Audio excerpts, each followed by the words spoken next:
こんにちは、みすずです。今日はニンニク醤油の舞茸唐揚げをご紹介します。きのこの天ぷらも美味しいですが、カリッと揚げた唐揚げも美味しいですよ。今回はニンニク醤油を絡めていきますが、酒、醤油、ニンニクをなしにして代わりに塩味にしても美味しいですし、ニンニクをガーリックパウダーなどに変えてもらってもより液体がない分カリッと仕上がりますよ。そうすると水分も少ないので、片栗粉の量も減らせるのでお好みでどうぞ。では作り方です。まずは舞茸をほぐしましょう。舞茸2パック、1パックが 80g のものを今回使っているので、2パックで 160g になってます。石突きを取って手で適当にほぐします。お好きなサイズにほぐしてあげてください。このメニュー、えのきで作っても美味しいですよ。その場合も同じように石突きを取って好きなサイズにほぐしてください。調味料を混ぜましょう。酒、醤油、それからニンニクをよく混ぜておきます。ニンニクはガーリックパウダーでも OK。 この粗挽きガーリック揚げ物に合いますよ。粒が大きいのでニンニクの味が結構しっかりしやすいです。今回は生をすりおろしていきますね。生をすりおろすと水分が結構多いので、舞茸がちょっとしなっとするので、カリッとさせたい方はパウダーのがおすすめです。よく混ぜておきます。ここに舞茸を加えてざざっとまぶしてあげてください。スプーンで混ぜてますがちょっとやりにくい、飛び散るのでビニール手袋をした手などでこう混ぜてあげるとやりやすいですよ。全体均一に醤油が絡まって液体がなくなったらお塩を1つまみ振ります。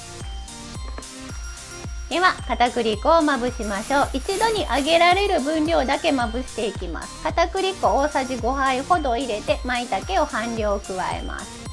ビニール袋の口を閉じてよくすり混ぜて粉をまぶしてあげてください。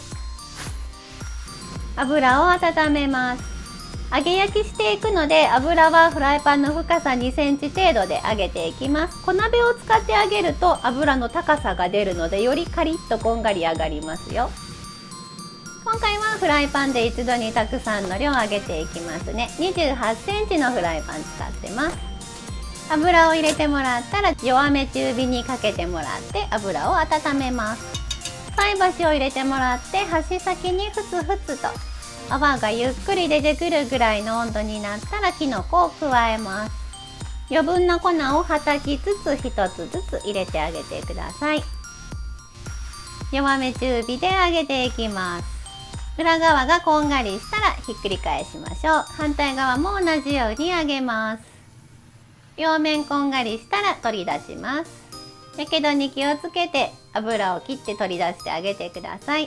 残りも同様に揚げていきます。同じように片栗粉をまぶして舞茸を入れていきましょう。揚がったものから取り出していきます。たっぷりきのこが揚がりました。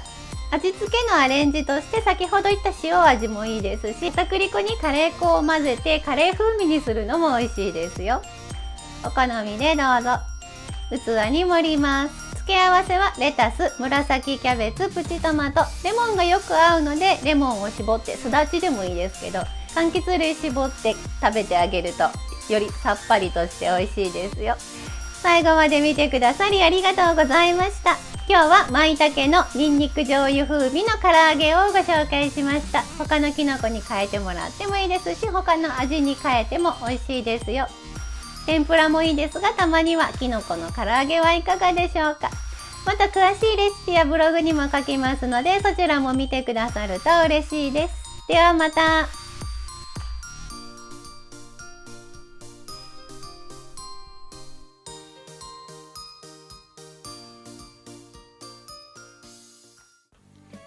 作ってみたいと思ったらぜひチャンネル登録と高評価をお願いします。